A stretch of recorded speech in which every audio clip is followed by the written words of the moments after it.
ദൈവത്തിന് സ്തുതി. കൊച്ചുകുട്ടികൾക്കുള്ള കഥയാണ്. ഒരിടത്ത് ഒരു ഉപ്പുപാവയുണ്ടായിരുന്നു. ഉപ്പുപാവയുടെ ഏറ്റവും വലിയ ആഗ്രഹം കടല് കാണുക എന്നുള്ളതാണ്. ഒരു ദിവസം ഉപ്പുപാവ കടല് കാണുവാനായി പോയി. കടല് ഉപ്പുപാവയെ കടലിലേക്ക് ക്ഷണിച്ചു. ഉപ്പുപാവ വെറുതെ കടലിലേക്ക് ഇറങ്ങിച്ചെന്നു. കുറച്ചു കഴിഞ്ഞപ്പോൾ ഉപ്പുപാവയ്ക്ക് ഒരു കാര്യം മനസ്സിലായി. തൻ്റെ നനയുന്ന ഭാഗങ്ങൾ അത്രയും തനിക്ക് നഷ്ടപ്പെട്ടുകൊണ്ടിരിക്കുകയാണ്. എങ്കിലും കടലിൻ്റെ ക്ഷണം സ്വീകരിച്ചുകൊണ്ട് ഉപ്പുപാവ പിന്നെയും താഴേക്ക് ഇറങ്ങിച്ചെന്നു.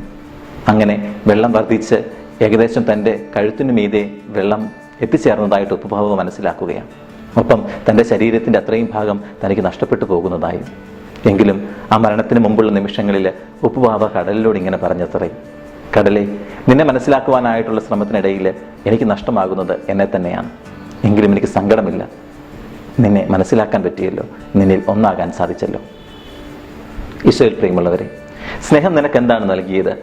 ഒരു ചെറുപൂവോളം പുഞ്ചിരിയും ഒരു കടലോളം കണ്ണീരുമാകാം അത്. മണ്ണാങ്കട്ടയും കരികിലെയും കാശിക്ക് പോയ കഥയോർത്തു പോവുകയാണ്. ഏറെ പരസ്പരം സ്നേഹിച്ച് പങ്കുവെച്ച് പരസ്പരം തണലായി താങ്ങായി മുന്നോട്ട് പോയിട്ടും അവസാനം ആ കഥ അവസാനിക്കുന്നത് മണ്ണാങ്കട്ട അലുത്തും പോയി, കരികില പറന്നും പോയി എന്നാണ്. തന്നെ ദ്വേഷിക്കുകയും പരിഹസിക്കുകയും തന്നെ വധിക്കുകയും ചെയ്ത മനുഷ്യകുലത്തിന് വേണ്ടി മുഴുവൻ യാഗാർപ്പണമായി കാൽവരിയിൽ സ്വന്തം ആത്മാവിനെ സമർപ്പിച്ച ആ ദിവ്യരക്ഷകൻ നമ്മളോട് പറയുന്നതും മറ്റൊന്നല്ല: നിന്നിലൊന്നായി തീരുവാനായിട്ട് ഞാൻ എന്നെ തന്നെ ശൂന്യവൽക്കരിക്കുന്നു. നമുക്കും ഈ ശൂന്യവൽക്കരണത്തിൻ്റെ പാതയിലൂടെ മുന്നേറാം. ആമേൻ.